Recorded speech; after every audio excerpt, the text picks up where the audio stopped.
Bienvenidos a El Guayacán, un espacio para discutir de nuestras ciudades y raíces, desde la perspectiva de personas como tú y como yo. Recordar, valorar e inspirar para seguir creando historias. Mi nombre es Isaac Giorgi y esto es El Guayacán. En esta ocasión nos encontramos con Jorge Saez Caf, violinista guayaquileño. Jorge es un músico y concertista referente no solo del Ecuador, sino de Latinoamérica, graduándose con honores del Conservatorio Antonio Neumann, la Universidad de Miami y la Universidad Católica de América de Washington. Jorge se ha presentado en más de 45 países, destacando sus conciertos en centros como el Kennedy Center y el Carnegie Hall. Jorge además es un destacado diplomático, gestor cultural de la ciudad y docente universitario. Bienvenido, Jorge. Encantado de tenerte aquí en El Guayacán. Gracias, Isaac, por la invitación. Un placer. Jorge, cuéntanos un poquito de cómo descubriste el violín, cómo llegó el violín a tus manos. Bueno, mi mamá era amante de la música clásica y cuando era pequeño tenía la costumbre de poner música clásica todos los días y se dio cuenta que era el único momento en el que me sentaba y no la molestaba. Entonces lo comenzó a hacer como una práctica diaria y entre una de las grabaciones que tenía había un disco de música gitana que todo era violín. Entonces me enamoré del sonido del violín, le pregunté, ¿qué es eso? Un violín. Digo, ¿qué es un violín? Me dijo, es una guitarrita, es como una guitarra chiquita que se pone en el hombro y se toca con un palito. Sí. Y un día me encontró con una guitarra de juguete y una regla, estoy tocando violín. Y desde ahí comenzó, quiero tocar violín, quiero tocar... Puedes ver ahí hay una foto en la mesa, okay, en que nos invitaron una ocasión a una hacienda y alguien tenía un violín y me pusieron el violín y me tomé una foto como que estaba tocando violín y no tenía creo que 5 años de edad. ¿No? Tu primer violín en manos, es esa foto. Esa fue la primera vez que tuve un violín en mis manos, así es. De ahí mi padre era un hombre de negocios, viajaba mucho y en un viaje a los Estados Unidos, pues, tú sabes, como todo papá que engría a sus hijos, ¿qué quieres que te traiga? Un violín. Me trajo un violín y un año después comencé a estudiar, a los 6 años. ¿Ya a estudiar formalmente? A estudiar formalmente, maestro. Sí. Primero con un profesor privado, comencé con Fernando Jiménez, que era profesor de... el papá de Fernando era profesor de música en el Colegio San José La Salle. Okay. Y el profesor Jiménez tocaba acordeón, pero un día se enfermó y mandó como reemplazo a su hijo, a Fernando. Resulta que Fernando tocaba violín y fue la primera vez que vi a una persona tocar el violín en vivo. Yo tenía 6 años. Entonces me acuerdo clarito ese día de haberle agarrado el pantalón al profesor, yo quiero tocar violín. Entonces me dijo, tráeme a tu mamá. Entonces hablé con mi mamá, le digo, mamá, el hijo del profesor de música toca violín. Entonces habló con él y Fernando comenzó a darme clases en casa. Comenzó a darme clases de violín, cómo ponerme violín, cómo tocar.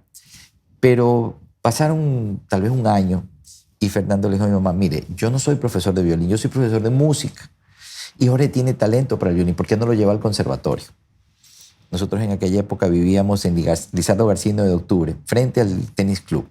Y resulta que el conservatorio quedaba a 3 cuadras. Quedaba, pero era a la vuelta, en una casa, me acuerdo, una casa esquinera, en Tulcán y Hurtado, en toda la esquina.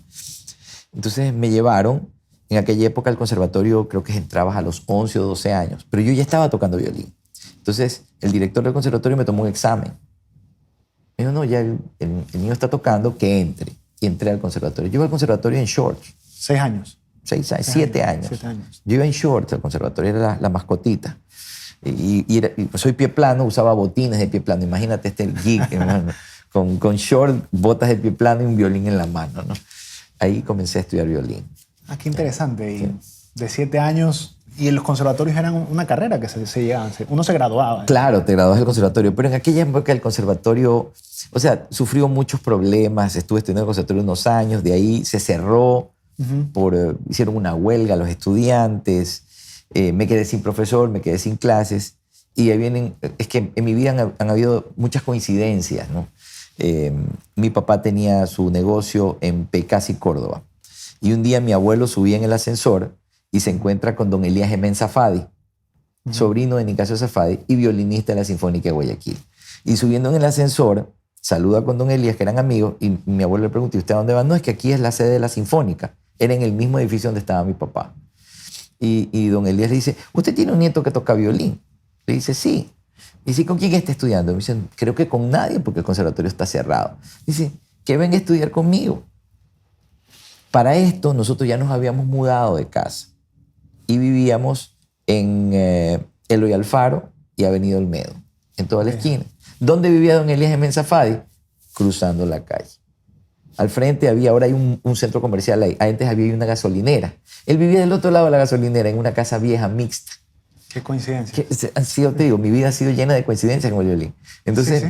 me llevaron a estudiar donde don Elías. Entonces yo me cruzaba de la casa de don Elías. La empleada me bajaba, me cruzaba la gasolinera y subía a la casa de don Elías. Entonces yo iba casi todos los días a la casa de don Elías a estudiar. Don Elías pues me quería muchísimo. Él decía que, que yo era su hijo espiritual. Y estudié muchos años con don Elías hasta que nuevamente el conservatorio se abrió y volví a retomar clases en el conservatorio, porque en aquella época el gobierno ecuatoriano firmó un convenio de cooperación cultural con la Unión Soviética. Entonces trajeron profesores soviéticos y vino un profesor de violín, vino profesores de piano. En aquella época también llegó Rugei Kobayashi, el guitarrista. Entonces el nivel del conservatorio era excelente. Esa es otra coincidencia. Imagínate, Claro. en otra época cuando ibas a encontrar un profesor. Así es. Entonces tuve la suerte de tener por casi 8 años profesores soviéticos. Primero Lemo Erendi, que era un estoniano, tremendo violinista que había estudiado con un gran violinista soviético, Mikhail Weiman. Y después estudié con Andrei Podgorny, también un gran violinista. Más que violinista, Andrés era profesor de violín, ¿ya? Cuando él regresó del Ecuador a la Unión Soviética, lo nombraron director del Instituto Gniesin. El Instituto Gniesin es el Instituto de Niños Genios de la Unión Soviética. Entonces era un tremendo maestro. Entonces tuve muy buenos maestros. Ya cuando se fue Andrei, yo estaba por graduarme, así que preparé después mi recital de grado, recibí mi título y año siguiente recibí una beca en la Universidad de Miami, en la Escuela Frost. También fuimos de vacaciones a la Florida con mi mamá y íbamos a estar creo que 2 o 3 meses de vacaciones allá. Entonces yo llevé el violín y dije voy a tratar de tomar clases privadas. Llamé a la Universidad de Miami, me recomendaron hablar con el profesor de violín Thomas Moore, lo llamé, le digo, profesor Moore, mi nombre es Jorge Sáez, soy violinista, soy ecuatoriano, estoy aquí por un periodo de tiempo y quisiera tomar clases privadas. Entonces me dijo, bueno, venga, fui, audicioné para él y me dice, ¿y por qué no vienes a estudiar conmigo a la universidad? Le digo, no sé, estoy estudiando en Ecuador Economía. Me dice... Ya habías pasado el colegio. Claro, Okay. Estamos hablando que yo estaba estudiando en la universidad, Economía, en la Universidad Estatal. Y me dice, ven a estudiar conmigo, yo te doy una beca. Lo dejaste. Entonces, estudié con él privadamente, ¿no? Me regresé al Ecuador, continué con la universidad, envié todos mis papeles, porque tú sabes, no puedes entrar inmediatamente a la universidad. Envié todos mis papeles y el año siguiente, en enero del año 1990, entré a la Universidad de Miami a hacer mi licenciatura. Sí. Y esa licenciatura en música. En música, en violín. Sí, música en violín. Y mientras estudiaba la licenciatura en violín, comencé a estudiar viola también.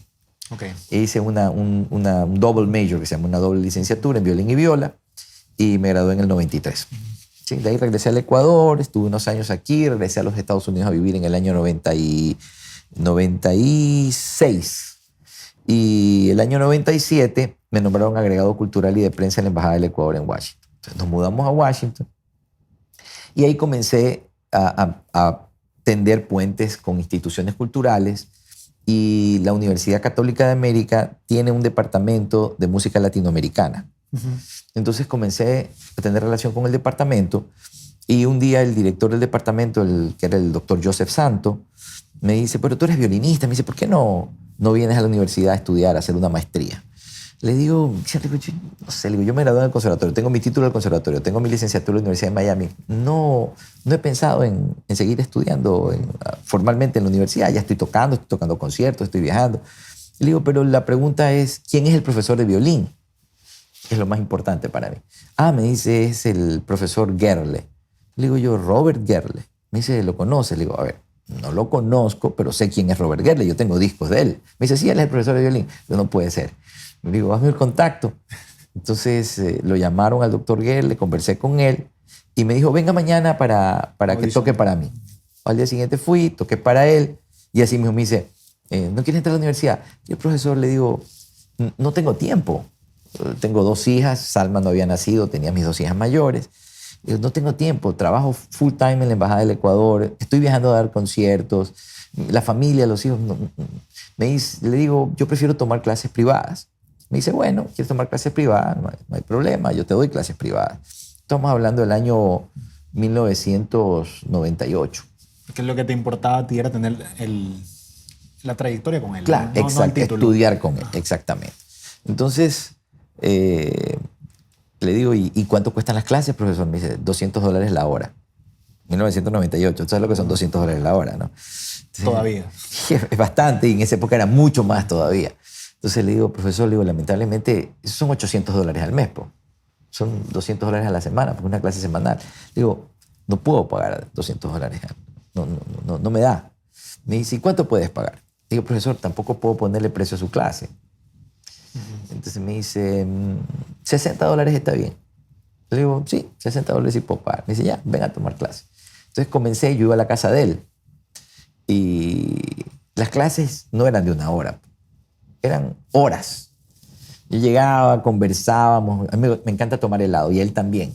Entonces nos dimos cuenta que los 2 éramos heladeros. Entonces yo llegaba con los litros de helado, él compraba helado. Nos sentábamos a tomar helado, conversábamos, veíamos videos, ¿no? Escuchábamos grabaciones, tocaba para él. O sea, eran 3 horas que yo estaba en la casa del maestro Gerle. Y esto fue el 98, el 99, el año 2000. Llegaba el año 2000 y me dice, mira, yo ya me voy a jubilar de la universidad. O entras a la universidad, o ya me voy a jubilar y yo me jubilo y me voy a vivir a Nueva York porque mi hijo tenía un solo hijo. Mi hijo vive en Nueva York. La esposa del profesor Gerle también era música, era pianista, y los 2 eran profesores en la universidad. Entonces me dice, vamos a jubilarnos y nos vamos a ir. Pero si tú entras, tú serías mi último estudiante. Te gradúo y me retiro. Entonces, estaba dispuesto a quedarse. Estaba dispuesto a quedarse si yo entraba a la universidad. Entonces le digo, pero profesor, le digo, no tengo ahorita plata para pagar la universidad. No te preocupes, yo te doy una beca. Entonces me dieron una beca, un full scholarship, beca completa para ser estudiante medio tiempo, porque yo no podía ir a tiempo completo. La maestría, tú sabes, son 2 años. A medio tiempo son 4. Entonces comencé a hacer la maestría en el año 2000. Entonces el 2001, 2002. Cuando comienza el año 2003, a mí me faltaba 1 año para graduarme. Yo terminé ya mi puesto en la embajada. Yo era nombramiento político. Cambió el gobierno en aquella época, subió el gobierno de Lucio Gutiérrez y ya todos los que estábamos ahí en nombramientos políticos salíamos. Entonces me faltaba el año completo.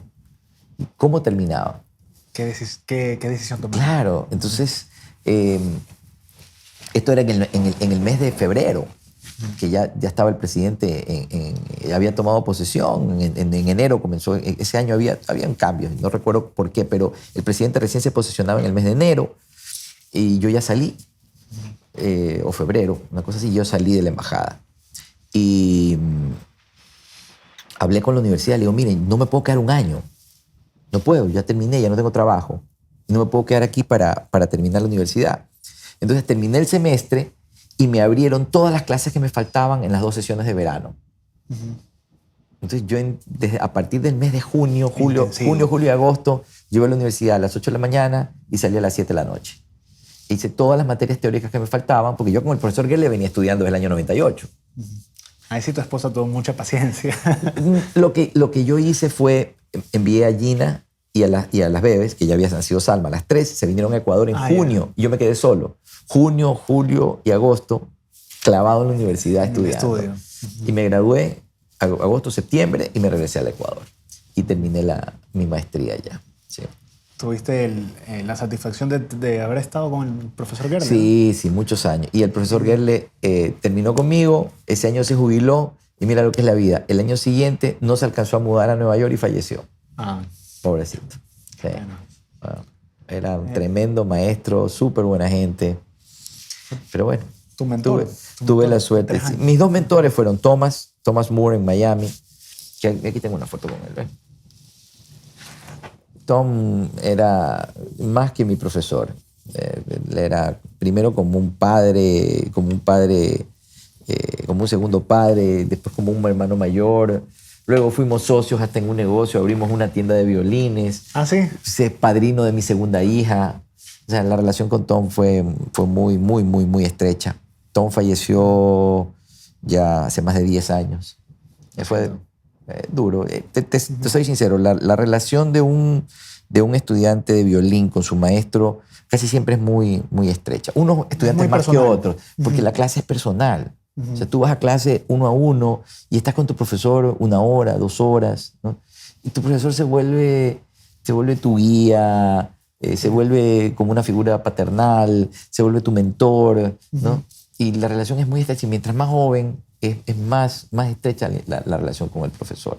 Entonces, por ejemplo, para mí la muerte de Tom, o sea, a mí me pegó mucho. Yo hasta el día de hoy, me pasa lo mismo con el profesor Gerle, pero con el profesor Gerle siempre fue el profesor Había Gerle. más diferencia de edad también, Sí, ¿no?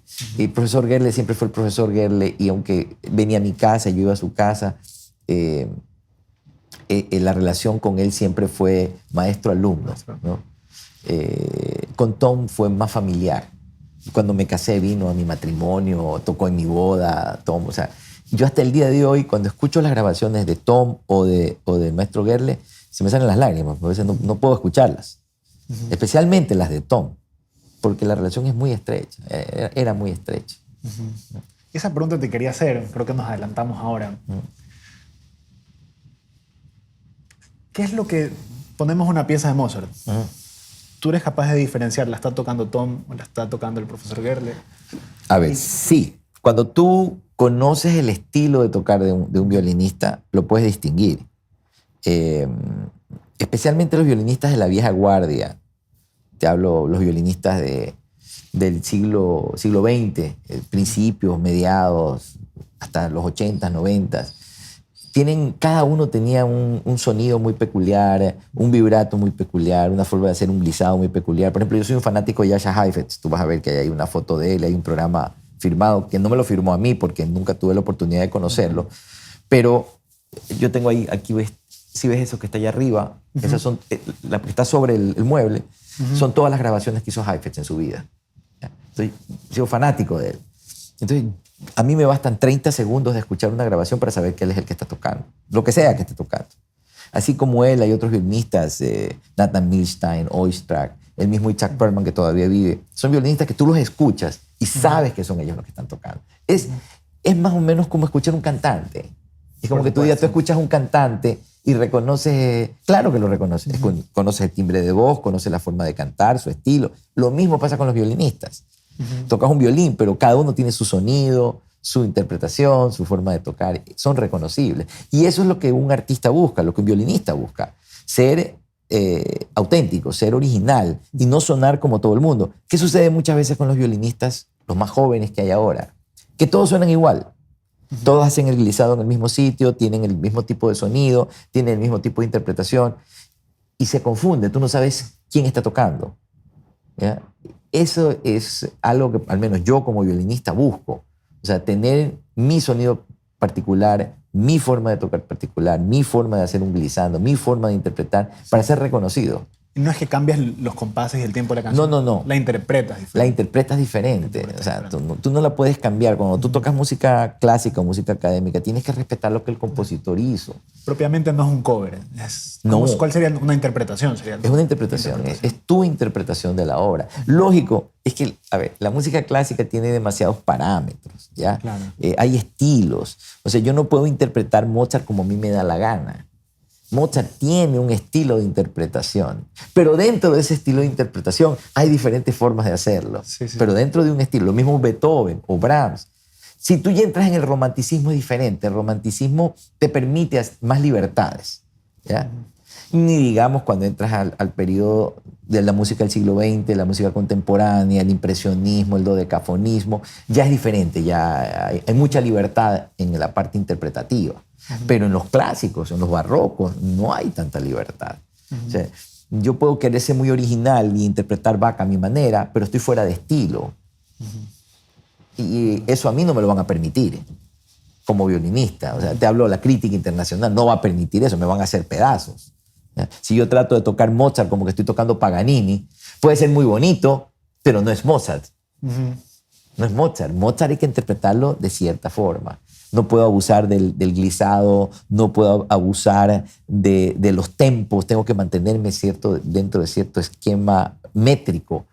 El romanticismo no, el romanticismo te permite estirar los tempos o acelerar los tempos o utilizar un glissado mucho más fuerte o un vibrato más intenso. Entonces, dentro del estilo tienes ciertas libertades que te dan tu originalidad, ¿no? Por supuesto. Y eso es por lo que te buscan. Pero por Eso es lo que te supuesto, buscan. claro, así es. Entonces vemos que has tenido ciertos personajes que encontraron esa capacidad tuya en el violín, desde Fernando Jiménez hasta Don Elías. Sin embargo, me imagino que cuando fuiste a aplicar a las universidades tuvieron que haber visto ciertas credenciales en ti. Mira, Escuché que tú participaste en la orquesta a los 15 años. ¿Puedes contar un poco de eso? cuando yo era pequeño, cuando era joven, la Sinfónica de Guayaquil era una orquesta muy pequeña, una orquesta pequeñita. Y todos los que tocaban eran los profesores. Entonces querían reforzar la orquesta. Y recuerdo que en aquella época yo estaba estudiando con el profesor Jorge Molina Sangster, guayaquileño. Entonces el profesor me dice, Jorge, tú tienes talento, tú puedes tocar en la orquesta. Me dice, vamos. Me llevó a audicionar, estaba de director el maestro Barniol, un español mal genio, tenía fama de tener un carácter, era súper rígido, ¿no? Entonces yo, y con la fama que tenía él de ser un hombre muy estricto, yo iba con pánico pues a tocar para él, ¿no?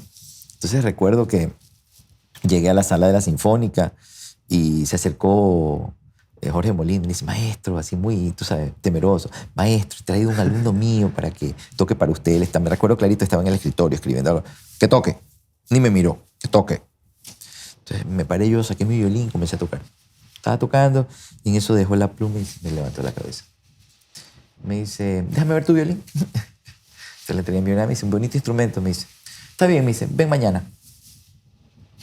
Y ahí entré a la orquesta. Comencé como refuerzo. Tenía creo que 15 o 16 años. A los 18 ya me integré formalmente a la Orquesta Sinfónica de Guayaquil, ya con sueldo, como empleado y todo. Entré a trabajar en la Orquesta Sinfónica de Guayaquil y trabajé por algunos años en la Sinfónica de Guayaquil. Hasta que después me retiré porque tocar en orquestas sí me gusta, pero no es lo que yo quería hacer. Estaba bien como una experiencia y he tenido que hacerlo a lo largo de mi vida muchas veces, pero no es lo que a mí me gustaba. Yo no quería ser músico de orquesta, yo quería ser solista. Y ser solista es más difícil y más duro y hay que entrenarse mucho más. Por supuesto. Y es una carrera en la que son pocos los que llegan. Así es mucho más difícil, es mucho más difícil. Porque pero, necesitan a uno, de todos los que hay, uno es el que puede llegar a estar ahí. O sea, solistas hay pocos, ¿no? Donde más plazas de trabajo hay es como miembro de una orquesta. Claro, yo he mantenido una relación con la Sinfónica de Guayaquil toda mi vida. Fui integrante de la orquesta, tío, cuando fui joven. ¿Y colaboras cuando...? Luego, cuando regresé, en los últimos años que regresé a vivir a Guayaquil, me integré como parte, fui solista de la orquesta, toqué como solista varias veces. La primera vez siendo integrante de la orquesta. Toqué un concierto como solista con la orquesta, que en aquella época lo dirigió mi maestro, Andrei Podgorny. Yo había tenido unos 19 años o 20 años máximo cuando toqué. Y después cuando regresé a vivir, después de haberme graduado en la Católica, esto fue en el año 2003, el 2004 me integré al directorio de la Sinfónica. Yo fui parte del directorio de la Sinfónica. Primero fui representante de la Fundación Sinfónica, que la había fundado Evelina de Fullers, Evelina Cucalón de Fullers, la esposa de Bernard Fullers. Ella era la presidenta, me nombró como su representante y entré al directorio de la orquesta. Luego de eso hubieron cambios y yo entré como representante del alcalde Nebot. El municipio tenía un asiento en la orquesta y el alcalde Nebot me nombró su representante en el directorio de la orquesta. Luego de eso me retiré porque estuve trabajando como director cultural de Guayaquil para el Ministerio de Cultura. Entonces había, en la época del presidente Correa, había, pues tú sabes, el gobierno del presidente Correa no se llevaba muy bien con la alcaldía de Jaime Nebot, entonces yo no podía estar en ambos bandos. Claro. Aunque yo nunca hice política. Era estrictamente musical. Lo mío era estrictamente cultural. mi parte artística y cultural. pero había el ingrediente político que no podía obviarlo. Entonces tuve que retirarme del directorio de la orquesta para tener la posición como director cultural Guayaquil. Pero como director cultural Guayaquil yo tenía como competencia el Teatro Centro Cívico, que es donde ensaya la Orquesta Sinfónica de Guayaquil. Entonces seguía la relación, porque yo administraba el teatro donde la orquesta tenía que ensayar y tocar. Entonces seguía yo con la relación con la orquesta. Luego de eso, cuando salí de la Dirección Cultural Guayaquil, el ministro en aquella época me nombró su representante al directorio de la Sinfónica. Y como representante del ministro, yo era presidente del directorio. Entonces, mi relación con... Claro, entonces yo he estado en la Sinfónica de Guayaquil desde integrante de la orquesta, solista de la orquesta, miembro del directorio y presidente. O sea, lo único que me falta... Y sin querer hacer carrera. Así es. Y, por casualidad. Yo siempre bromeaba, lo único que me falta es ser la princesita de Navidad de la Sinfónica de Guayaquil, porque he hecho todo en la orquesta. Entonces fueron muchísimos años de tener esta relación y la he tratado de mantener, ¿no? durante mi vida. Qué bonito que como institución la orquesta igual es permanente, ¿no? Independientemente de quién esté. Por supuesto. Quién esté en el directorio. ¿Cuál es la diferencia entre una orquesta sinfónica y una orquesta filarmónica? Ninguna. Es solo el nombre. ¿Solo el nombre? Es solo el nombre, nada más. Las filarmónicas pertenecían a una sociedad filarmónica, por lo general.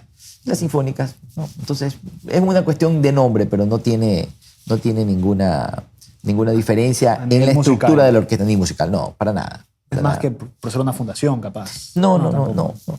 Por ejemplo, mira, tú en este momento tienes en Guayaquil la Orquesta Sinfónica de Guayaquil, que es del Ministerio de Cultura. Como ya hay Orquesta Sinfónica de Guayaquil, el municipio no puede hacer otra Orquesta Sinfónica de Guayaquil. Sí. Entonces hizo la Orquesta Filarmónica Municipal de Guayaquil. Pero son lo mismo, son orquestas. Jorge, ¿y tu conservatorio todavía existe? ¿Qué pasó? El Conservatorio Neumann existe. Sé que está con muchos problemas. En algún momento creo que salieron del edificio que está en Hurtado entre Esmeraldas y Mascote, que lo iban a remodelar. Sé que nunca lo terminaron, que el conservatorio está una parte en el Colegio Vicente Rocafuerte. Sé que eso es una situación un poco complicada. Me da muchísima pena porque soy graduado del conservatorio, pero no sé en qué situación está, en qué condiciones está y es una lástima. Es un ícono tradicional de la ciudad, ¿no? Sí, lamentablemente, pero no conozco qué es lo que están haciendo, ni sé dónde están sus graduados, ni qué estudiantes están sacando. O sea, no veo la producción del conservatorio. Yo estoy como profesor en la Universidad de las Artes, que fue una excelente idea del presidente Correa. O sea, tengo que admitirlo. O sea, no se puede decir que todo lo que hizo es bueno ni que todo lo que hizo es malo, ¿no? Porque nadie es perfecto. Pero la Universidad de las Artes fue una excelente iniciativa. Lo que yo creo es que tal vez la forma en que fue creada no fue la más óptima. Yo creo que antes de haber creado la universidad se debía de haber hecho una reforma en la educación artística a nivel medio. Porque ¿de dónde recibes a los estudiantes? O sea, esto es sencillo. El estudio es más o menos como un artesano, el estudio de la música. Si tú quieres producir una joya fina, necesitas un excelente artesano, pero necesitas material. O sea, si yo cojo un joyero y le doy piedra, barro y alambre, va a ser algo interesante porque seguramente es talentoso y podrá inventar algo interesante, pero no puede ser una joya fina porque el material no es fino. Va a ser algo bueno, algo bonito, pero va a ser lo mejor que puede hacer con lo que tiene. Y asimismo, si yo cojo un carpintero y le doy, no porque no sea un buen artista, pero es un carpintero, y le entrego oro, platino, diamantes, no va a poder trabajar porque él es carpintero y lo que está recibiendo es material muy fino que necesita otro tipo de preparación. Exactamente lo mismo es la educación. Qué interesante analogías. Entonces tú en la universidad necesitas al artesano y necesitas el material, ambas cosas. Y el artesano, por tradición, tuvo que haber sido aprendiz de un... Por supuesto. De alguien. Pero si tú tienes un artesano preparado, un profesor preparado, necesito alumnos preparados para aprovechar ese profesor. Porque si los alumnos no tienen el nivel para aprovechar al profesor, ese profesor puede hacer muchas cosas buenas, pero no va a producir un gran músico porque el material que está entrando no es el material que necesita. Y lo mismo es, tú tienes un gran estudiante, pero no tienes al maestro. Entonces, la reforma tiene que venir a nivel medio. Necesitas la cantera que te produzca el material para que la universidad pueda dar frutos y resultados. Es una combinación difícil. Cuando tú hablas de en algún momento que tuve mis discusiones con los ministros de turno, no, es que la universidad va a ser una universidad de excelencia. Y mi pregunta fue, ¿y qué define la excelencia en una universidad? Dime, ¿qué define la excelencia en la educación? Los resultados del... Sí. Más allá de eso, la excelencia en una universidad la definen dos puntos importantes. Primero, el claustro, los maestros. Y segundo, los estudiantes. Yo tengo a Albert Einstein dándole clases a Steve Jobs en una cabaña con un pizarrón y tengo excelencia. No necesito edificios, no necesito tecnología, no necesito nada. ¿Por qué? Porque tengo el conocimiento. ¿Y qué es la universidad? Es conocimiento. El resto es adorno, el resto es lo necesario facilitadores. Exacto, pero no es lo esencial. Yo puedo hacer una universidad maravillosa con edificios, con tecnología, pero si no tengo los profesores y no tengo los estudiantes, no tengo nada. Tengo solamente infraestructura. Ok. Entonces el gran desafío está en los primeros niveles. Y como profesor tienes que ser estricto, me imagino. Claro que sí. Y yo, como te digo, soy profesor de la Universidad de las Artes y veo que la gran falencia es precisamente que no tenemos la cantera, que no tenemos la preparación a nivel medio para que los estudiantes tengan el nivel para estudiar en la universidad. ¿Y qué clases das en la universidad? Violín, por supuesto. Violín, viola, música de cámara, ¿no? Ensamble. Un profesor con oído tan desarrollado, los alumnos deben sufrir. Tengo que ser comprensible con mis estudiantes porque tengo que comprender que muchos de ellos, muchos tienen talento y son muy talentosos, pero no han tenido la preparación necesaria. Entonces hay que comenzar a trabajar en corregir. Y es más duro corregir que comenzar de nuevo. Yo a mis estudiantes les digo, mira, esto es como una computadora, tengo que borrar el disco duro, reformatearla y volver a grabar la información. Y es mucho trabajo porque el cuerpo tiene una memoria física. Y cuando tú te acostumbras a tocar con la mano chueca y a tocar así es difícil. Cambiarlo. Es difícil, es muy difícil. ¿Por qué? Porque el estudiante comienza a tocar, comienza a hacer los cambios y se vuelve muy difícil tocar así. Entonces quiere volver a lo que él siente natural y normal, que es la posición que él ha tenido toda la vida, aunque ésta sea equivocada. Si tú te paras y caminas con los pies chuecos, y toda la vida caminaste con los pies chuecos, si te pongo un aparato y te hago caminar va a ser muy difícil caminar para ti. Y va a llegar un punto en que no puedes caminar como caminabas con los pies chuecos, ni puedes caminar con los pies enderezados. Entonces tienes que continuar en este proceso que es duro, de cambio, para poder hacer las cosas bien hechas y caminar con los pies como debes de caminar. ¿Y es tu primera experiencia como docente? No, ya he sido profesor varias veces. Fundé en la Universidad Católica, en la Escuela de Artes Liberales, se fundó la Escuela de Música. Luego la universidad decidió pues, irse más por la línea popular que la línea académica. Y yo no soy un músico popular, entonces me retiré. De ahí entré a la universidad, a la UES, que también tiene un departamento de música. Lo mismo, trabajé varios años ahí. Hasta que se abrió la Universidad de las Artes y pude entrar a la Universidad de las Artes porque creo que la Universidad de las Artes está enfocada en eso, en arte precisamente.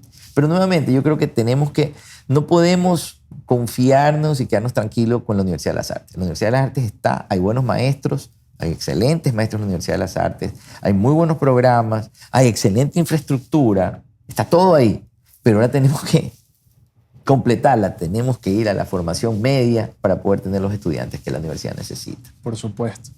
Jorge, veo que en tu carrera te has abierto puertas preguntando, porque si no le preguntabas al profesor Geller que si te podía dar clases privadas, o no lo encontrabas, o no hubieses terminado la maestría. Claro. Esa es como la gran enseñanza que veo de tu carrera. Mira, las personas creen que la vida toda es suerte. Sí hay un ingrediente de suerte en la vida, pero la suerte hay que saberla reconocer. A mucha gente la suerte se les estrella en la cara y no la ven. Ven las oportunidades, les pegan en la cara, en las narices y no ven la oportunidad. Pero la suerte hay que buscarla, hay que salir a buscar la suerte. Hay que seguirla, hay que buscarla, hay que encontrarla, hay que agarrarla y no hay que dejarla ir. O sea, no es suerte. Esa palabra suerte, o sea, hasta para ganarte la lotería tienes que hacer algo. Tienes que salir a la calle y encontrar al lotero correcto que te vende el número correcto. Por supuesto. Hay que comprar el ticket. Está el ingrediente de suerte, pero está el ingrediente. Exacto, hay un ingrediente, por supuesto que hay un ingrediente de suerte. Y yo no me puedo quejar, yo he tenido suerte. Pero también he sabido reconocerla, he sabido buscarla, he sabido salir a encontrarla. O sea, tú no puedes esperar que la suerte, no puedes estar sentado en la cama de tu cuarto y esperar que la suerte venga y te golpee la puerta y te diga, oiga, ¿quiere? No, no van a venir a buscarte. Tú tienes que salir a buscarla. Y yo sí he hecho eso. Yo sí salgo a buscar mi suerte. Yo busco, llamo, pregunto, escribo, molesto, insisto, ¿no? ¿Por qué? Porque para que te den un sí vas a recibir 99 no. Entonces, si tú te desanimas, no vas a hacer nada. Tienes que seguir. Y eso se lo digo a mis hijas siempre. La suerte hay que buscarla, la suerte hay que encontrarla, hay que reconocerla y hay que mantenerla y cultivarla. Por supuesto. No es así nomás. No es tan fácil como, suerte. Ni el que se gana la lotería ha sido así, suerte. Salió y compró el ticket. Y para haber comprado el ticket, tiene que haber trabajado para haber hecho el dinero para poder comprar el ticket. Claro. Entonces, todo es un proceso. Jorge, ¿y siempre soñaste con ir al Kennedy Center o al Carnegie Hall? ¿Cómo se dieron estas presentaciones? ¿Suerte? No, o sea, es claro que hay el ingrediente. ¿Cuál es el proceso para llegar? O sea, ¿te tienen que invitar? Hay muchas formas de hacerlo, ¿no? Claro, te tienen que invitar, tienes que conocer a la persona adecuada, pero tienes que estar enfocado en hacerlo. Yo estuve enfocado en tocar en Carnegie Hall, por ejemplo. Ese era mi sueño. El sueño, creo que de todo músico, es Carnegie Hall. Es la sala, una de las salas más emblemáticas del mundo. Y todo músico sueña con tocar en Carnegie Hall algún día de su vida, ¿no? Hay un chiste en los Estados Unidos que dicen que un niño caminaba por la calle, ¿no?, con su violín y se acerca un señor y le dice, es en inglés para que tenga más sentido, le dice, "Excuse me, sir, how do I get to Carnegie Hall?" ¿Cómo llego al Carnegie Hall? Le dice al señor, discúlpeme, señor, ¿cómo llego al Carnegie Hall? Y yo se lo quedo mirando, practicando. Practice, ¿no? Entonces, primero tienes que estar preparado, ¿no? Y segundo, encontrar la oportunidad. Yo ya he tocado 4 veces en Carnegie Hall y quiero volver a tocar porque me encanta esa sala. Es más, yo tenía programado un concierto para octubre del año 2020 en Carnegie Hall, mi 5º concierto. Y lamentablemente se cayó por la pandemia. Y volverlo a reactivar no ha sido fácil, porque se cayeron los auspiciantes, se cayó todo. Pasado 21, 22, estamos 23. Yo no creo que este año lo pueda hacer, pero está en la meta para el 24 regresar. Ahí está, mira, hay un póster, si ves, de Carnegie Hall. ¿Y vas con tus obras o vas a interpretar? Claro, llevo mi programa, por supuesto. Eso lo hicimos con Juan Carlos Escudero. La primera vez que toqué en Carnegie, toqué con Noreya Muecay, pianista guayaquileña, estudió en la Unión Soviética. Ahí hay una foto, la podrás ver ahí abajo. Estamos Noreya y yo en nuestro primer concierto en Carnegie Hall. La primera vez en mi historia que un violinista ecuatoriano da un recital en el Carnegie Hall. Nunca un violinista ecuatoriano se había presentado en Carnegie Hall. Después, al año siguiente, volvimos a hacer un concierto con Noreya y participamos varios artistas. Después fui con Julio Almeida, con quien tengo un dúo de violín y guitarra, el dúo Paganini. Hicimos un concierto con Julio. Y el último concierto, que fue en el 2017, que fue, ahí está, 27 de noviembre del 2017, que fue con Juan Carlos Escudero. Juan Carlos es un tremendo pianista. Estamos tocando ya desde hace unos 10 años juntos. Hicimos nuestro primer concierto en el festival Meet in Beijing, en China. Y el 2017 decidimos ir a Carnegie, llegamos a Carnegie. Y ese concierto nos valió un premio. Sí. Recibimos el premio ACE, que está ahí abajo, al que nos dio la Asociación de Críticos de Espectáculos de Nueva York como el mejor concierto ¿sí? realizado en Nueva York ese año. Sí. Fue, gracias a Dios, nos ha ido muy bien. Qué bueno, qué bueno. Sí. Jorge, ¿y a Juan Carlos cómo lo conoces? ¿Cómo llegó esa relación musical? Juan Carlos es mucho más, puede ser hijo mío, Juan Carlos. Y lo conocí aquí en Guayaquil, precisamente cuando estábamos en la Orquesta Sinfónica, en el directorio. Juan Carlos nos ayudaba en la asesoría legal de la orquesta, porque aparte que es tremendo pianista, es un excelente abogado. ¿Ah, sí? Sí. Su padre es abogado, entonces viene de esa tradición. y su padre también insistió que estudie leyes, estudió leyes, pero nunca dejó el piano. Y Juan Carlos estudió con un gran amigo mío, con Reinaldo Cañizares, pianista guayaquileño, también formado en aquella época en la Unión Soviética. Y lo conocí aquí en Guayaquil a Juan Carlos, y siempre hablamos de hagamos un dúo, hasta que finalmente lo montamos.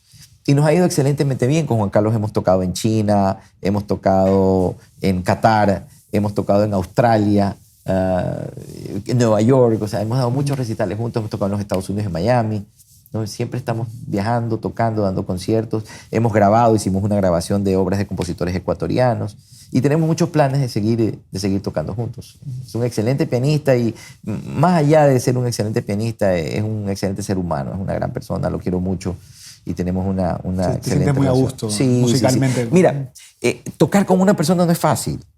Es casi como un matrimonio. O sea, tiene que funcionar la relación entre dos personas, tiene que haber esa empatía, tiene que haber esa sincronización, tiene que haber ese entendimiento musical y personal también, porque vas a viajar con esa persona, vas a compartir con esa persona. Imagínate, con Julio Almeida, estamos tocando desde hace más de 20 años juntos. Hemos viajado medio mundo. Nunca en la vida hemos discutido, hemos peleado. Siempre la pasamos bien, siempre nos divertimos, siempre lo disfrutamos y siempre estamos en contacto y siempre estamos armando conciertos. Y lo mismo con Juan Carlos. Lo mismo en una época también estuve tocando con Boris Cepeda, tremendo pianista ecuatoriano. Precisamente hoy día me escribió Boris. Estamos en contacto para armar algo juntos porque hace muchos años que no tocamos juntos. Y son personas con las que, aparte de que hay una gran amistad y que hay un cariño, hay un entendimiento y podemos montar un programa fácilmente juntos porque nos entendemos. Yo estoy tocando y ellos entienden lo que yo quiero hacer y yo entiendo lo que ellos quieren hacer. No necesitamos hablar ni preguntarnos ni nada, sino que ya cuando estamos tocando sentimos lo que el otro está tratando de hacer musicalmente y lo seguimos para que sea una colaboración. Porque también me ha tocado tocar con personas con las que no te entiendes. Y es muy difícil. Y tienes que hacerlo. Porque tienes que tocar el concierto. Claro. Y tienes que sacarlo adelante. ¿Qué sucede? No es muy divertido, se vuelve más difícil, pero es parte de ser profesional. A mí me ha tocado dar conciertos con tremendos directores con los que no me he entendido y con otros que me he entendido maravillosamente bien. Entonces, con el uno es más fácil, con el otro es más difícil, pero hay que hacerlo. Jorge, tienes formación diplomática, has tenido experiencia en ello. Pero yo creo que esa también ha sido una de las casualidades de tu carrera, porque me parece que el músico clásico, el violinista, tiene que tener habilidades diplomáticas también. Hay este protocolo, este relacionarse. Por supuesto, porque eso te ayuda. Te ayuda a abrir puertas, te ayuda a hacer contactos. Todo en la vida es relación. Todo en la vida es a quién conoces y qué es lo que puedes hacer. La parte diplomática vino por el lado de mi papá. Mi papá...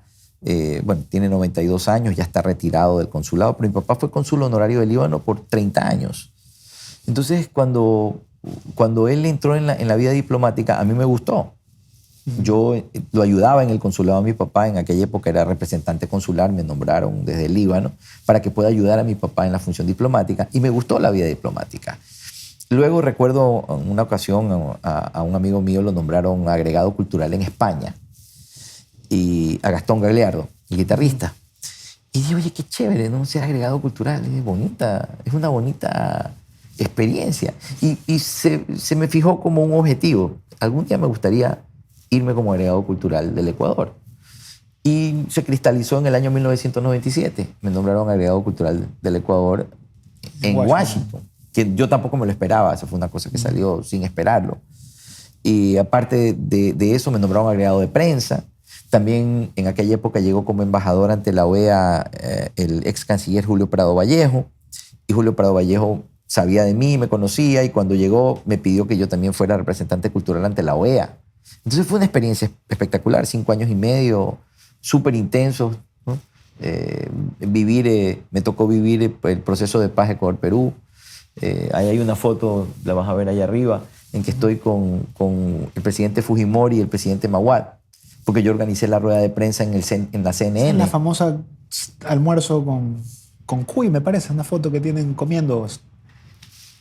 No, Las porque eso nuevas. fue aquí en el Eso Ecuador. fue aquí en No, Ecuador, ok. yo organicé las entrevistas de ellos en Washington y me tocó organizar la entrevista que tuvieron ambos en CNN. Entonces yo estoy en la foto con los dos presidentes, pues él el que organizaba, el que coordinó toda esta entrevista. De Entonces un modo u fue, otro estuviste haciendo parte de la historia, ¿no? bah, pero parte marginal, ¿no? No hay que tampoco poner, tratar tú sabes, de ponderar algo que no es. Yo era funcionario de la embajada y me tocó trabajar en ese periodo, ¿no? Y fue muy interesante, fue una linda experiencia, no solamente en el ámbito cultural, sino también en el ámbito de lo que es prensa, ¿no? Entonces hice muy buenos contactos en Washington en aquella época, fueron 5 años y medio. Y cuando regresé, mi papá sí me dijo, mira, ¿por qué no tratas de buscar un consulado honorario? Pues tú tienes contactos, tú te mueves, tú conoces gente. Me dice, porque si no, yo te paso el consulado a ti, el del Líbano, cuando me retire, para que lo tomes tú. Y si no, si tú consigues un consulado, se lo paso a tu hermano. Era la idea. Entonces, en el año 2008, también por coincidencias y contactos y amistad, me nombraron cónsul honorario de Bélgica, aquí en Guayaquil. Ya son 15 años de cónsul. Y por supuesto, cuando mi papá se retiró, recomendó a mi hermano y mi hermano ahora es el cónsul honorario del Líbano. Entonces sí, la diplomacia ha sido ya parte de la familia, desde mi papá. Pero yo no tengo formación de carrera académica como diplomático. Como digo, yo no soy diplomático de carrera, sino a la carrera, como se dice. Porque me he formado en la experiencia, ¿no? Y espero que tal vez algún día una de mis hijas tal vez pueda pasar el consulado de Bélgica a una de ellas. Hay que ver. No depende de mí, no depende en todo caso del rey de Bélgica, si considera que una de ellas puede hacer el trabajo, ¿no? Y como cónsul, ¿cuáles son tus funciones? Bueno, han ido cambiando a través del tiempo, porque soy un cónsul honorario. Yo antes tenía un poco más de funciones que las han ido quitando y las está asumiendo Ya el embajador, ¿no? la embajada en Lima, porque no tenemos embajada de Bélgica en Quito, la embajada cerró. Pero más que nada es la asistencia a los ciudadanos belgas que están en el Ecuador. Por ejemplo, si algún ciudadano, ni Dios quiera, tiene un accidente y necesita asistencia, ayuda. Traducción. Si le roban un pasaporte, yo puedo emitir pasaportes de emergencia con aprobación de la embajada. Tengo esa facultad para ayudarlos. Como te digo, si necesitan algún tipo de ayuda en algún tipo de problema, estando algún turista en el Ecuador, en la pensión del gobierno belga, los ciudadanos belgas que son pensionistas necesitan un certificado de vida, de que están vivos todavía. Entonces ellos tienen que venir, yo puedo certificar, ¿no?, ante el gobierno de que ellos están vivos. Acabo de tener, se fueron ayer, una misión, esta es la tercera misión en los últimos 3 meses. Vinieron a hacer lo que se llama una misión biométrica para tomar todos los datos para emitir pasaportes. Entonces vino una misión de la Embajada de Lima acá a Guayaquil y me toca, por supuesto, todo lo que es la coordinación y estar con ellos. Tuve también hace poco una misión, hace menos de un mes, vino el embajador de Bélgica en Lima, vino la ministra del Interior, porque se están tratando muchos temas de seguridad entre Guayaquil, Ecuador y Bélgica, especialmente el puerto de Guayaquil y el puerto de Amberes, porque es un puerto donde entra mucha droga que está saliendo de Ecuador. Entonces han venido a tener reuniones bilaterales, ¿no?, con las autoridades ecuatorianas para precisamente reforzar los controles y ver la cooperación entre la policía antinarcóticos belga, la policía antinarcóticos del Ecuador. No solamente ha sido con Bélgica, esta fue multilateral, vinieron también de Holanda, porque también los puertos holandeses sufren del mismo problema, y Rotterdam, por ejemplo, tiene ese problema. Y también vinieron la representante de la Unión Europea. Entonces, todo un compendio, ¿no? Y toca, pues, ayudar a asistir en la coordinación de estas reuniones. Es el canal de comunicación también, Sí, con Guayaquil. Exacto, Sí. exacto. Jorge, ¿y tu carrera de músico te ha ayudado también a promover el Ecuador, trayendo gente a conocer. Hablabas de tu profesor que él vino a conocer. ¿Has tenido alguna experiencia particular en ello? Bueno, tú tienes que darte cuenta qué te puede volver original en una carrera. O sea, si yo me voy a dedicar en una carrera a tocar lo que toca todo el mundo, ¿qué me hace original? O sea, buenos violinistas hay por miles en el mundo. ¿Por qué alguien me va a llamar a mí para que yo toque viviendo en el Ecuador? Cuando puedes llamar a un violinista que esté mucho más cerca y que toque tal vez mejor que yo, ¿no? Entonces, tienes que tratar de tener un producto. Ahí viene la parte fenicia. Tienes que tener un producto original que te permita abrir mercado. Todo, en el arte, en todo es lo mismo. Tienes que buscar tu nicho en el mercado. Cuando yo era estudiante en la universidad, cuando estaba haciendo mi licenciatura y di mi recital de grado, decidí grabar el recital y producir un disco compacto, un CD. Y cuando grabamos el CD con mi amigo, que ahora también es mi compadre, que es el padrino de Salma, que es un tremendo pianista polaco-canadiense, Adam Benjenek, cuando estábamos grabando, yo dije, voy a poner una pieza ecuatoriana. Y yo había estudiado con el maestro Enrique Espín-Yepes, el autor de Pasional. Y él tenía una pieza cortita, 2 minutos, que se llama Danza Ecuatoriana, muy bonita, virtuosa. Entonces decidimos grabarla. La estudiamos 2 días y la grabamos. Y que resulta que cuando el CD salió, en la crítica, lo que más llamaba la atención era esa piecita de 2 minutos del CD. Ya, imagínate, yo grabé la sonata de César Franck, que es un monstruo de sonata, y grabé Introducción y Rondó Caprichoso Saint-Saëns, El Nigún de Bloque, son obras, caballos de batalla del violín. Pero esta piecita de 2 minutos es lo que más llamaba la atención. Entonces me di cuenta y dije, ahí está el nicho. La música ecuatoriana, nadie la conoce a nivel mundial. Y este puede ser una oportunidad para abrir camino. Entonces comencé a incluir en mis conciertos música de compositores ecuatorianos, 1 pieza, 2 piezas, 3 piezas. Y luego ya hice los conciertos con otra óptica. Primera parte, música académica clásica, y la segunda parte, música académica de compositores ecuatorianos. Y eso me ha abierto muchísimas puertas. Después, cuando formamos el dúo Paganini con Julio Almeida, en nuestro primer concierto me dijeron, ¿y quieren ponerle un nombre al concierto? Le digo, sí, de Paganini a los Andes, como concepto.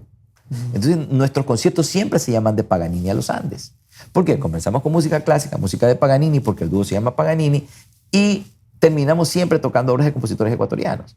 Tocamos, por supuesto, obras de compositores de Piazzolla del Brasil, de Ponce de México. Tratamos de buscar, o de compositores de Machado, o de otros compositores brasileros. Tratamos de incorporar música de compositores latinoamericanos, pero siempre como mayor porción la música de compositores ecuatorianos. Entonces, eso nos ha dado, nuevamente, ¿por qué un dúo ecuatoriano de violín y guitarra está invitado a tocar en Alemania, en Francia, en Italia? Porque hay este concepto, ¿no?, de la música latinoamericana y de la música ecuatoriana que nos vuelve originales, ¿no? Y lo mismo como solista.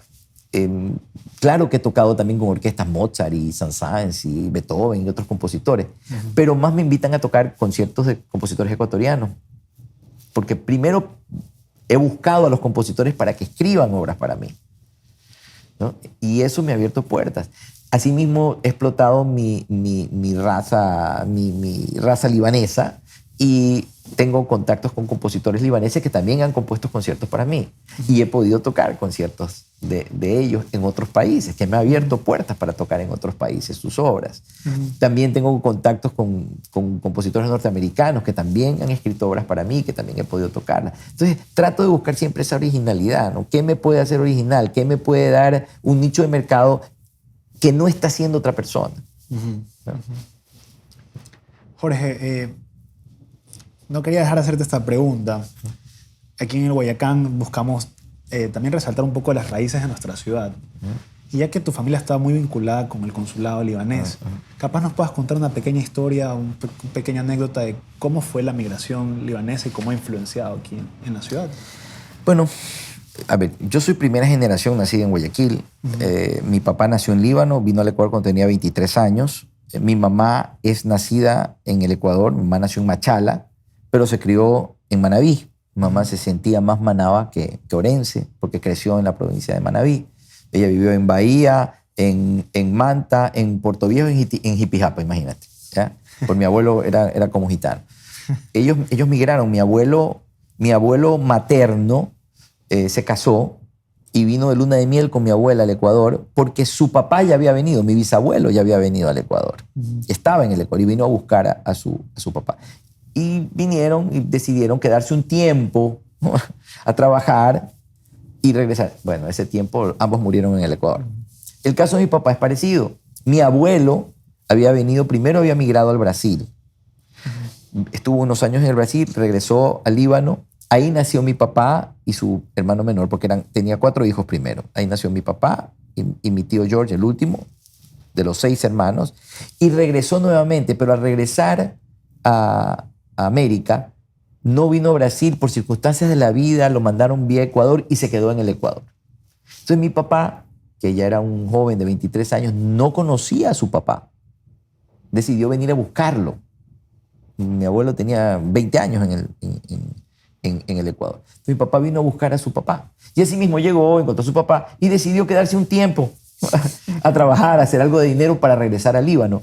Nunca regresó. Mi papá tiene 92 años, imagínate. Ya va a tener el próximo año 70 años de haber venido al Ecuador. Mi papá se nacionalizó ecuatoriano y hizo su vida aquí, ¿no? Y hemos hecho toda nuestra vida aquí en Guayaquil. Entonces, Guayaquil, como ciudad-puerto, ha sido una ciudad que ha recibido inmigrantes de todas partes. Aquí tú tienes una gran comunidad española, comunidad italiana, libaneses, judíos más pequeñas. Una comunidad judía mucho más pequeña, pero una comunidad libanesa mucho más grande. Los libaneses están en todo el país, pero el fuerte de la comunidad libanesa siempre se concentró en Guayaquil, en el puerto. Por la misma naturaleza fenicia, ¿no? De navegantes, de comerciantes, Guayaquil era el sitio perfecto para ellos. Los primeros, para la familia también. Claro, los primeros llegaron a finales del siglo XIX. Líbano era parte del Imperio Otomano. Los otomanos musulmanes, Líbano con una mayoría de población cristiana, católicos y cristianos y maronitas. Mi familia, por ejemplo, es maronita por parte de padre y católicos por parte de madre. Pero allá siempre se sigue la línea del padre, ¿no? Mi papá maronita, yo soy maronita, por ende mis hijas son maronitas también. Llegaron a finales del siglo XIX, ¿no? Esa fue la primera ola de migración, no solo a Ecuador, sino a toda América. América y en muchos otros países. África, muchos libaneses migraron a África y a Australia, donde hay grandes comunidades libanesas. Pero los que migraron a América, todos salían con pasaporte turco del Imperio Otomano. Por eso es que todavía, más de 150 años, nos siguen llamando turcos. Claro. Vienen los turcos, porque llegaban con pasaporte turco. Esto cambió luego de la Primera Guerra Mundial. O sea, esto habrá sido los primeros 20 años de migración. Luego vino la Primera Guerra Mundial y Líbano luchó en la Primera Guerra Mundial, ¿no? En contra de los turcos. Se convirtió en protectorado francés. Francia tomó esa región e Inglaterra tomó la parte de abajo, Palestina, ¿no? Donde ahora está Israel también, ¿no? Entonces, Líbano pasó a ser parte de un protectorado francés. Hasta 1942, si no me equivoco, en que Francia le da la libertad, la independencia pacíficamente al Líbano y se crea ya como Estado. Pero a partir de la Primera Guerra Mundial ya no vinieron con pasaportes turcos, pero igual se le sigue diciendo turco. hasta el día de hoy nos siguen llamando turcos. Sí, así es. Nos siguen porque Nos tú siguen. también eres descendiente de libaneses. Pero debemos nosotros de hacer la aclaración. No somos turcos. Los turcos además son otra raza, completamente diferente a la nuestra, ¿no? Jorge, ¿tú guardas alguna tradición libanesa todavía en tu familia, en tu día a día? Yo creo que... La comida. En muchas cosas... Fíjate, yo crecí con mis abuelos nacidos en Líbano. Perdimos el idioma, lamentablemente. En mi casa se hablaba árabe. Mis padres y mis abuelos hablaban árabe todo el tiempo, pero nosotros hablaban español. Yo no es que puedo hablarlo, lo entiendo. O sea, si escucho una conversación en árabe, tengo idea de qué están hablando. No te puedo traducir al pie de la letra, pero sé de qué se habla, de qué se está conversando. Tengo una idea porque tengo el árabe en el oído. Pero lógico que se mantienen muchas tradiciones en la estructura familiar, ¿no? Por supuesto en la comida, hasta en la forma de vivir. Tú sabes, nosotros somos medios barrocos para la decoración, nos gusta cierto estilo de decoración, somos un poco recargados y bueno, lo acepto, ¿no? Es parte de nuestra raza, ¿no? Está en el ADN, ¿no? Y como te decía, a lo que comenzamos a conversar, tienes que saber de dónde vienes. Uno tiene que saber de dónde viene para saber a dónde va, ¿no? Y a veces los jóvenes tal vez no se interesan mucho en eso, pero es bonito buscar tus raíces, tu raza. Yo soy guayaco, me siento guayaco, nací en Guayaquil, adoro Guayaquil, no me veo viviendo en otra ciudad que no sea Guayaquil, me encanta Guayaquil, mis amigos están aquí, hablo como guayaco, como guayaco, vivo como guayaco, soy guayaquileño, pero no puedo negar mi ADN. Soy libanés, y además soy 100% libanés, de padre y madre. Es más, me hice un examen de ADN. Sorprendentemente yo esperaba encontrar algún tipo de mezcla, y mi examen de ADN me salió 100% de norte del Líbano, monte Líbano. O sea, sorprendentemente. Sí, yo mismo no lo podía creer. O sea, no hay 1% de nada. 100%, ¿ya? Entonces, ese ADN no lo puedes ocultar. No está ahí. Entonces, a mí sí me ha gustado leer, entender y saber de dónde vengo, cuál ha sido su historia, cuál es su proceso, qué sucede. Y yo mantengo una relación estrecha con el Líbano, con mis primos, con mis sobrinos, los hijos de mis primos. He tocado en el Líbano, ahí está el póster con la Orquesta Filarmónica del Líbano. O sea, tengo una relación con el Líbano, con mis primos, con mi familia, ¿no? Siempre estoy en contacto con ellos, hablo con ellos, nos escribimos, ¿no? Porque es mi familia, es mi raza, es mi tierra, y cuando he estado allá, tú sientes que perteneces a ella. Eres como eres por claro. tus Entonces, raíces. por eso te decía, nosotros los descendientes tenemos que ser claros y saber de dónde venimos y saber explicar a la gente de dónde y quiénes somos. Nosotros no somos árabes. Los libaneses no somos árabes. Los libaneses somos semitas. Estamos más emparentados con los judíos de lo que la gente cree. Somos cananeos. Cuando tú lees en la Biblia la tierra de Canaán, somos nosotros. Nosotros somos los cananeos de la Biblia. ¿Ya? ¿Por qué se cambió a fenicio por los griegos? El vocablo fenicia viene de la púrpura, viene de ser rojizo. Entonces, como los fenicios, los cananeos, comerciaban con la púrpura, los griegos les dieron ese término, la tierra de Fenicia, la tierra de la púrpura. Y los fenicios, como los hombres de esa tierra rojiza. Por eso nos llamamos fenicios. Pero nosotros somos, como raza, cananeos. Nunca hablamos árabe. El árabe es una lengua impuesta después. Pero esa no es nuestra lengua original. Allá se hablaba cananeo, se hablaba arameo. Entonces somos otra raza, somos diferentes. Entonces tienes que saber que ese es tu origen, ¿no? Y lo mismo cuando hablas de Cartago. Los cartagineses son colonia fenicia, son familia nuestra. Los puertos de casi todo el Mediterráneo fueron fundados por los fenicios. España, Cádiz, Génova, muchos puertos en toda la costa de Europa y de África, fundados por nosotros. ¿Por qué? El fenicio no era conquistador, el fenicio era comerciante. Ellos iban a comerciar. Y por eso sobrevivieron a todos sus invasores. Porque todos los ejércitos, todos los imperios de la humanidad han pasado por Líbano. Romanos, griegos, turcos, norteamericanos, todos los imperios han pasado. Francés. Y han estado franceses, todos han estado en Líbano, de una u otra forma. Y Líbano siempre ha tenido algún tipo de dominación. Pero los libaneses siempre han sabido, como buenos comerciantes, trabajar con ellos. En la época romana, las naves fenicias fueron naves de exploración. ¿Por qué? Porque tenían mejor navegación que nadie más. Entonces, ellos eran los exploradores de la costa de África. Por eso se ha encontrado vestigios de naves fenicias en América. Se dice que los fenicios llegaron mucho antes que Colón. a América.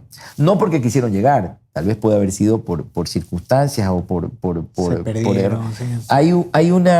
Hay una teoría en Brasil.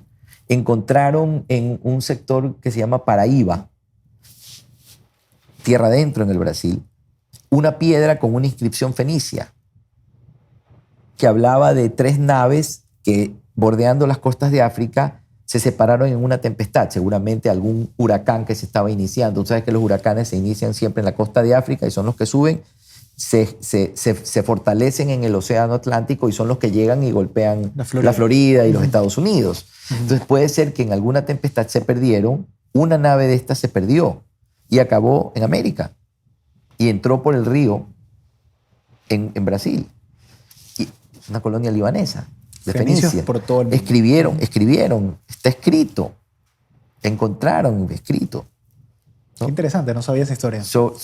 Revísalo, puedes buscarlo en internet, se llama La Piedra de Paraíba. Paraíba. ¿Ya? Entonces, hay esta historia de los fenicios haber llegado a América, así como los vikingos llegaron al norte. Se sabe ya que los vikingos llegaron a América mucho antes que nadie.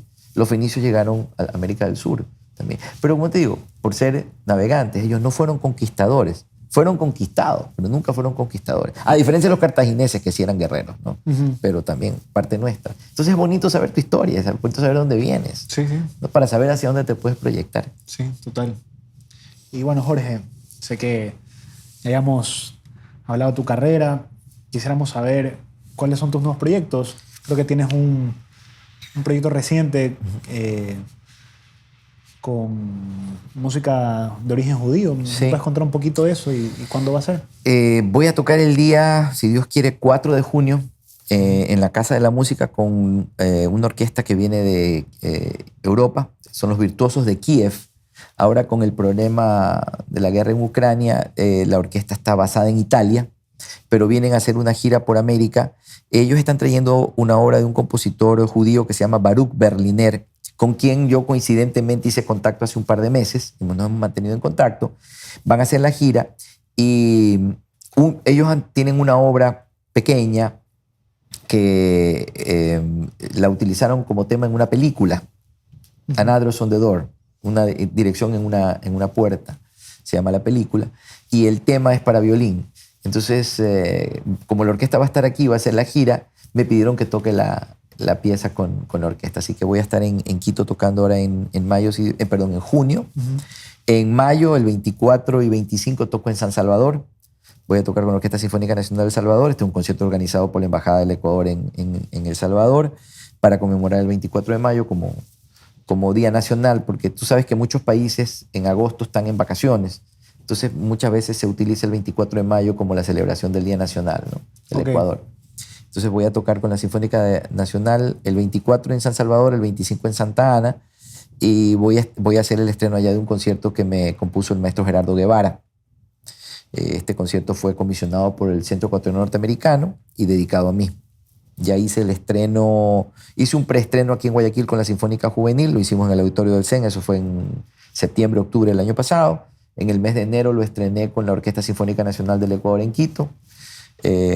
Hace un par de semanas lo acabo de estrenar con la Orquesta Sinfónica de Cuenca y ahora en mayo, si Dios quiera, con la Orquesta Sinfónica Nacional de El Salvador. Excelente. Esos son los proyectos más a corto plazo. Para julio voy a estar tocando con la Orquesta Sinfónica Juvenil, si Dios quiere, un concierto. Y para noviembre estoy invitado con la Orquesta Sinfónica de Roma en Georgia. Cerca de Atlanta hay una ciudad pequeña que se llama Roma, muy bonita, ya he tocado allá con ellos y me están invitando a tocar con la Orquesta Sinfónica nuevamente. Qué interesante. Sí.